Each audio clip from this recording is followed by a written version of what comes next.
공대숙이 곰진단과 홍혜교를 심각한 표정으로 부릅니다. 공대숙이 말하길, 홍혜교, 곰진단, 잘 들어. 고필성이 들어오면 너희 위치가 아주 좁아질 거야.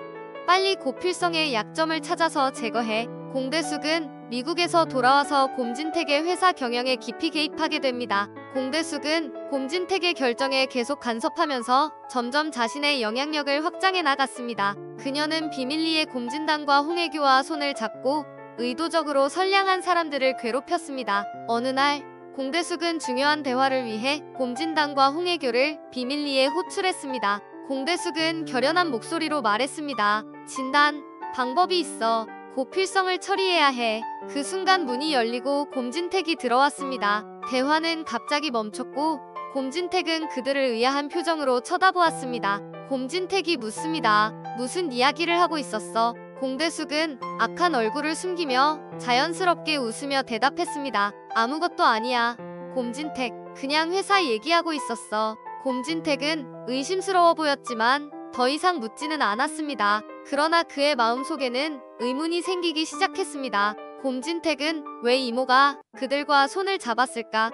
라는 생각을 하며 매일 밤 깊이 고민했습니다. 결국 그는 이모가 뭔가 숨기고 있는 게 분명해. 그렇지 않으면 이렇게까지는 가지 않을 거야 라는 결론에 도달했습니다. 반면 곰진택은 자신이 무엇을 해야 하는지 명확히 이해하게 되었습니다. 공대숙의 반대에도 불구하고 그는 공정하고 올바른 결정을 내리기로 결심했습니다. 그는 유능하고 정직한 사람을 후계자로 임명하는 것이 회사의 가장 좋은 선택이라고 믿었습니다. 그래서 그는 자신의 딸 곰마리를 지킬 수 있는 고필성을 후계자로 선택했습니다. 공대숙은 곰진단과 홍혜교에게 고필성의 약점을 찾아내어 언론에 퍼뜨리라고 명령했습니다. 공대숙은 완전히 악당 편에 서서 고필성을 몰아내고 싶어 했습니다. 곰진단과 홍혜교의 끊임없는 공격에도 불구하고 고필성은 뛰어난 전략과 날카로운 판단으로 그들의 음모를 교묘하게 무산시켰습니다. 하지만 공대숙의 지속적인 간섭으로 지치기 시작한 그는 그녀에 맞설 새로운 인물이 필요하다는 것을 깨달았습니다.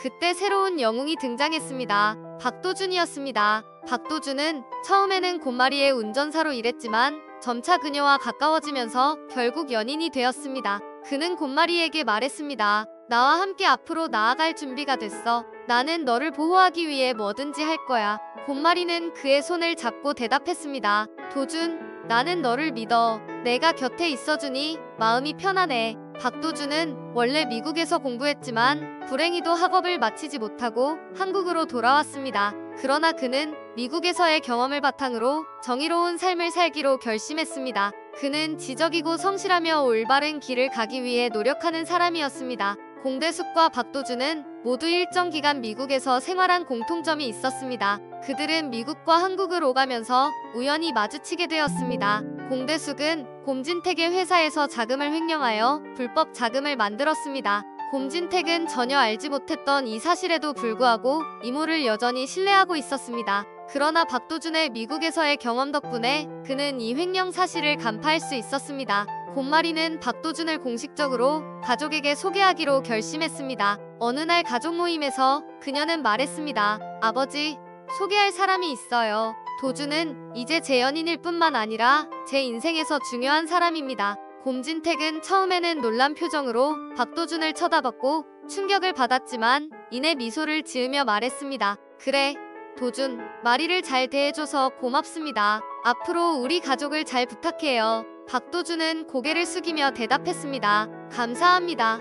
회장님, 항상 마리를 보호하기 위해 최선을 다하겠습니다. 박도준은 곰마리의 집에 머무르면서 공대숙, 홍혜교, 곰진단이 고필성을 몰아내려는 악한 계획을 알게 되었습니다. 그들이 곰마리까지 제거할 계획을 세우고 있다는 소식을 듣고 그는 더욱 결심이 확고해졌습니다. 박도준은 마리를 보호하기 위해 그들과 싸우기로 결심했습니다. 그는 모든 지식과 경험을 총동원하여 공대숙의 범죄를 드러낼 증거를 모았습니다. 결국 박도준은 모든 증거를 완벽하게 수집하는 데 성공했습니다. 이제 남은 일은 이 증거를 곰진택에게 넘기고 공대숙의 범죄를 폭로하는 것이었습니다. 어느 날 박도준은 곰진택에게 가서 말했습니다. 회장님, 제가 뭔가 발견했습니다. 이 증거를 보시면 공대숙의 진짜 본성을 알 수 있을 겁니다. 곰진택은 놀란 표정으로 문서를 받아들였고 문서를 읽어내려가면서 그의 얼굴은 점점 어두워졌습니다. 그는 박도준을 믿을 수 없는 표정으로 바라보며 물었습니다.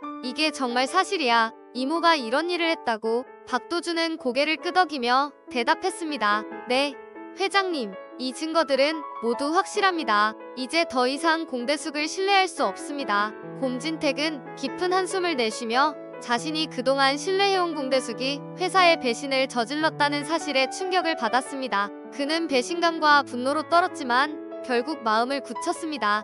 곰진택은 공대숙을 상대로 소송을 제기하며 그녀의 행위에 대해 천문학적인 배상금을 요구하고 그녀를 감옥에 보내기로 결정했습니다. 공대숙은 결국 모든 범죄가 드러나고 미국으로 추방되었습니다. 그녀는 절망의 찬 목소리로 외쳤습니다. 이게 어떻게 된 거야? 곰진택, 나를 믿었어야 했어. 그러나 곰진택은 차갑게 대답했습니다. 이모, 더 이상 당신을 신뢰할 수 없습니다. 당신이 한 일에 책임을 져야 합니다. 곰진택은 마침내 이모의 그림자에서 벗어나 회사와 가족을 지킬 수 있었습니다.